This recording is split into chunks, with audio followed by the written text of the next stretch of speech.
They told everyone I gave up, said I quit something big to chase something small. They stopped asking questions. They just told my story for me. But the truth wasn't loud. It was waiting for the right time to be heard. If you believe quiet strength matters, if you believe some stories take time but hit deep, subscribe to this channel. Because sometimes the strongest journeys are the ones no one expects. My name is Olivia Reed.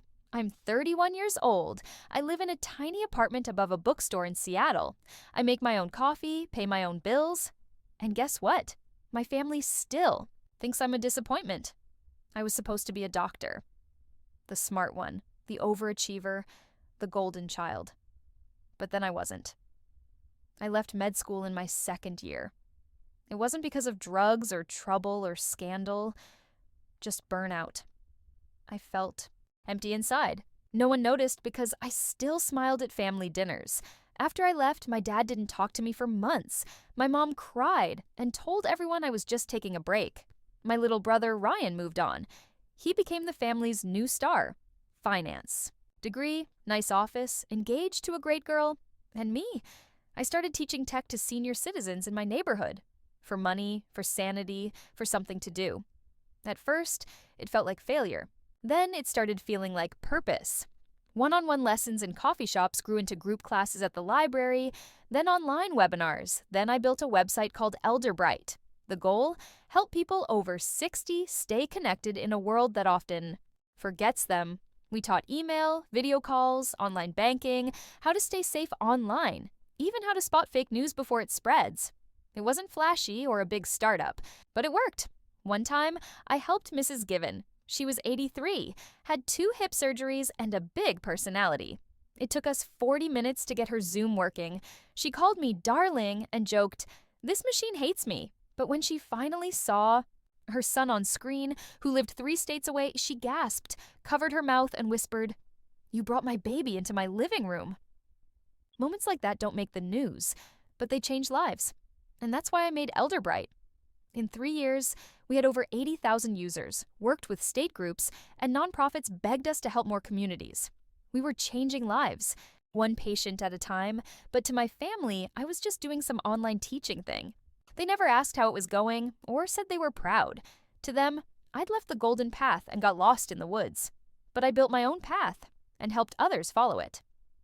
Last month at Sunday dinner, my mom served roast beef and told Ryan's, Fiancée, "Ryan's always been focused. Olivia, she's a free spirit." I smiled, cut my carrots, said nothing, because that's what disappointments do. We stay quiet, polite, invisible, but things were about to change. It all started with a name I hadn't heard in years, said by someone who didn't know who I really was. Not yet. The irony? I built a platform to help thousands feel seen, but my own family never asked a real question. At Elderbright, we were working on a big update to make it even easier for older people to use. I just finished a test with a 76-year-old man who cried when he FaceTimed his granddaughter for the first time. He said, "She thought I was gone. Now she can see I'm still here." That moment made me happier than any money announcement. But when I told my family at dinner, my dad just grunted. "Teaching old folks to click buttons. Real noble." Ryan chuckled quietly. I let it go. They didn't know those buttons turned into a full learning platform with special features for people with vision and movement issues, voice commands, and more. They didn't know our newsletter had a 78% open rate. We were working with 3 state community centers, or that my little project was changing more lives each week than their board meetings did all year, because I never told them. When someone calls you a failure, you either fight to tear the label off, or you wear it quietly while building something too big to ignore. 2 weeks before Ryan's engagement party, my inbox pinged. Subject, Amanda C. testimonial. Amanda was Ryan's fiancée. I clicked. It was a 90-second video for our Stories That Shine campaign where people share how Elderbright helped. Amanda sat in a cozy room holding her grandma's hand. "This is my grandma Margaret," she said. "She lost grandpa last spring and it was very lonely for her. But thanks to Elderbright, she stays in touch with all of us every week, video calls, even learned to order groceries online. It gave her confidence and gave us back her." I froze. Amanda didn't know who I was, just that Elderbright helped her family. I watched the video 3 times. At the end, her grandma looked at the camera and said, "Thank you, Olivia. You made me feel human again." That night, my mom called. Don't. Forget the engagement dinner on Saturday. We want everything perfect. I wasn't sure if I should go. Why wouldn't you? She asked quickly. Because I'm not sure I belong. Silence. Then, just don't talk about your website thing too much. Okay, I said. Amanda's family was fancy Ivy League types. I nearly laughed. Got it. No talking about buttons. Hung up the phone and stared out my apartment window, watching the rain and the city lights in Seattle. My mom didn't know that Amanda, her son's fiancée, had thanked me in a video saying how I helped her grandma feel connected again. And I wasn't planning to say a word about it. Not yet. Sometimes the truth needs to show itself slowly. The week of the engagement party, I didn't even look at the RSVP card. They expected me to come, smile, and stay quiet in the corner, like a faded photo everyone forgot about. I told myself I'd go for Amanda, for the grandma who said I made her feel human again, not for my family. At a cousin's barbecue a week before the party, someone asked, "So, still doing your little internet thing?" I smiled, nodded, and bit my tongue. My mom was right there, but didn't say anything. She didn't correct them or say I had a team, users, or grants. She just gave them more potato salad. I stood there holding my plate, feeling smaller. Never again, for them. At work, we were finishing a deal with the Washington State Library System. Elderbright would start in 12 small, rural libraries. Places where seniors had more goats than internet. It was important, real work. Meanwhile, at home, my mom was sending me messages about dresses for the party. No black, no pantsuits, something feminine. I stared at the message like it was trying to bite me. My mom loved control, especially over women who wouldn't be controlled. The day before the party, I met our new intern, Jamie, a 19-year-old coder who asked lots of questions about making tech easy for older people. While we talked, a woman at the next table leaned over and said, "Are you Olivia Reed?" From Elderbright, I blinked. "Yes," she smiled. "My dad's been using your platform for months. He sends me memes now." Memes? I didn't know he knew what memes were. Jamie looked at me like I was a superhero. "You didn't tell me people recognized you?" "They usually don't," I said. But now, more people were noticing. Emails, testimonials, a podcast invite, a quiet buzz beyond my family's small view. I wasn't invisible. I was rising. That night, I couldn't sleep. I kept thinking about Amanda's video, how she looked at her grandma with so much love and trust. She didn't know me personally, but she trusted what I built. Something made from pain, failure, and starting over. That trust was real, pure and earned, unlike the love I kept trying to get from people who refused to see me. At 3 a.m., I got up and picked a dress. Not black, not a pantsuit, dark green, simple, elegant. Mine. I saved Amanda's video on a USB drive. Not to show anyone, just to carry with me. A quiet reminder, sometimes the waves we make reach farther than we think. They touch people we don't know, and even pull back those who thought we were gone. The restaurant for the party was fancy. Glass and gold, dim lights, bread with truffle butter. I arrived 10 minutes early, like always. My mom looked surprised. "Oh, you came? You asked me to," I said simply.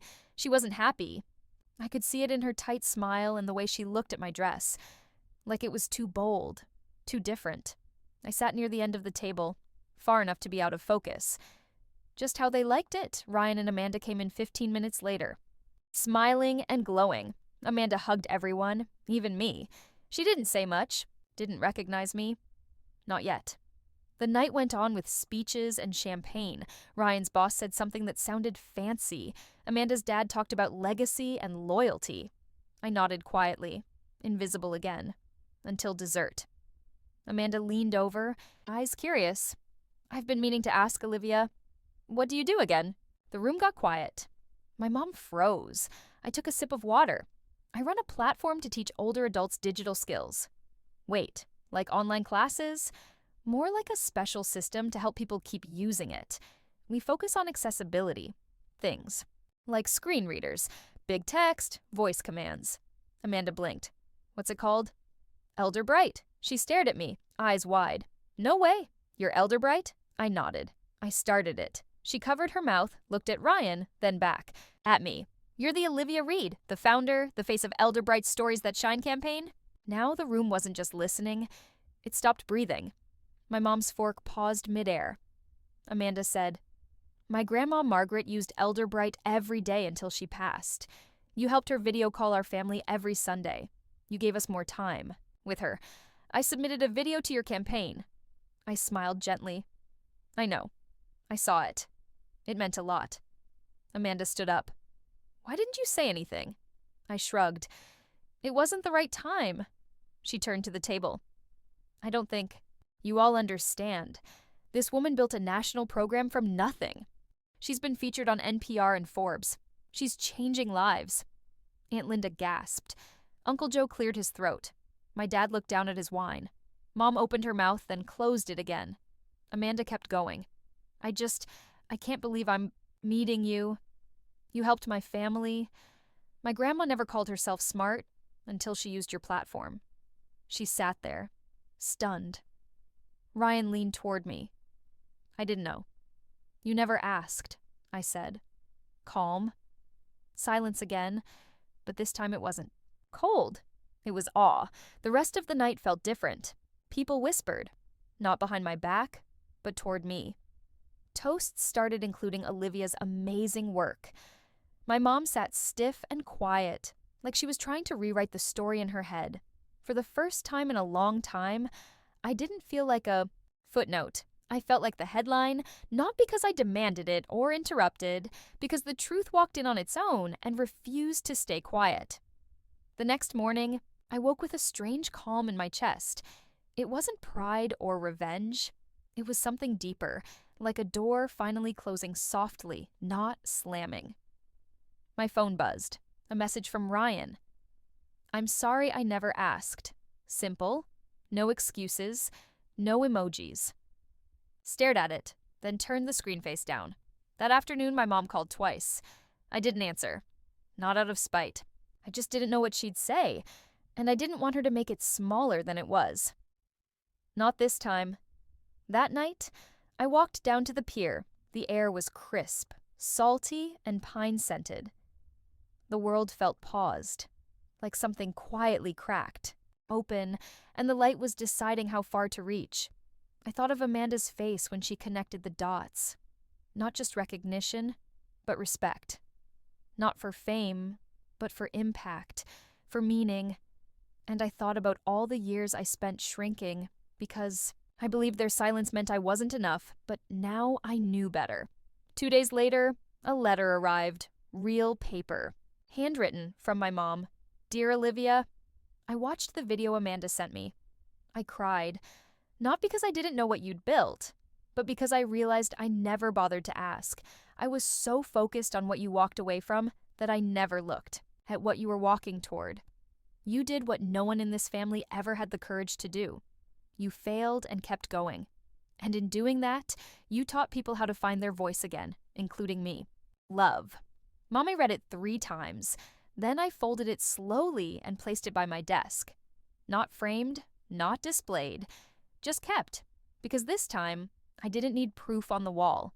I was living it every day. That weekend, I gave a keynote at a community tech conference. No cameras, no national press.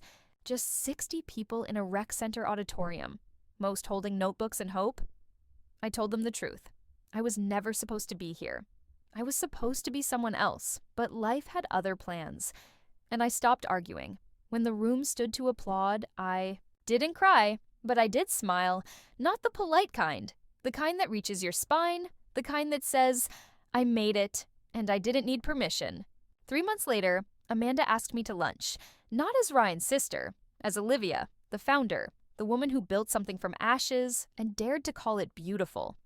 We met at a sunlit cafe in Capitol Hill. She was already seated, smiling, a notebook half open beside her coffee.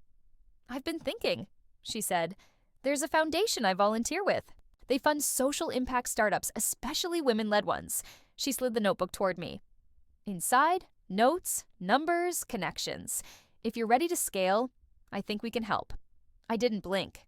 "You don't owe me anything." She shook her head. This isn't about debt, it's about belief. You gave something to my grandmother I never could. I just want to see where else your light can reach. For once, I let someone believe in me without flinching. That summer, Elderbright launched its first nationwide campaign. We called it Digital Dignity. Workshops in public libraries, training hubs in community centers, free programs for veterans, and underserved seniors. We hit 250,000 users. I got an email from a 92-year-old in Montana. Your platform helped me apply for a passport online. I'm flying to see my great-granddaughter next month. I've never flown before. Thank you for giving me that first step. I sat with that message a long time. Not for validation, but as a reminder. Every quiet effort matters. At Ryan and Amanda's wedding, I wore a navy jumpsuit. No one blinked. My mom introduced me to her friends as her daughter, Olivia. She runs a national nonprofit. The label wasn't perfect, but it was a start. Later, she pulled me aside, holding a glass of white wine and emotion. You always walked your own way, she said. I used to think that meant you were lost. Now I see you were just walking ahead. We didn't hug, but we stood beside each other longer than ever, and that felt like enough. That night, under fairy lights, I watched people dance. Ryan walked over, hands in pockets, a little nervous. Amanda tells me you're invited to speak. At Google. Is that true? Next month? You going to brag about being my sister? I laughed. You going to brag about being mine? He grinned. And just like that, the pass loosened its grip. 2 weeks after the wedding, I sent Ryan and Amanda a small package. Inside, a handwritten note and a USB drive. On the drive, a custom-built version of Elderbright, personalized for the OM assisted living home where Amanda's grandma had spent her final years. Lifetime access. No fees. Full tech support.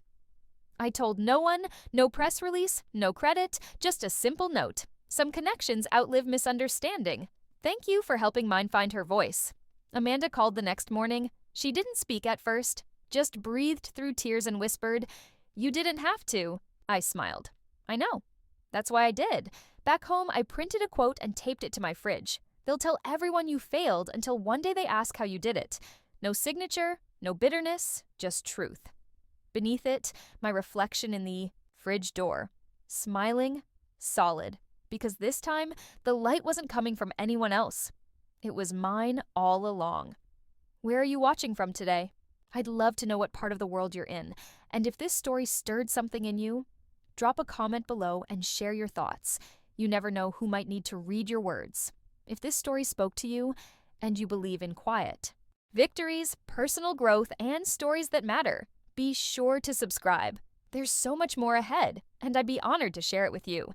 Thank you truly for being here. Until next time, stay grounded, stay kind, and remember, your story is still unfolding.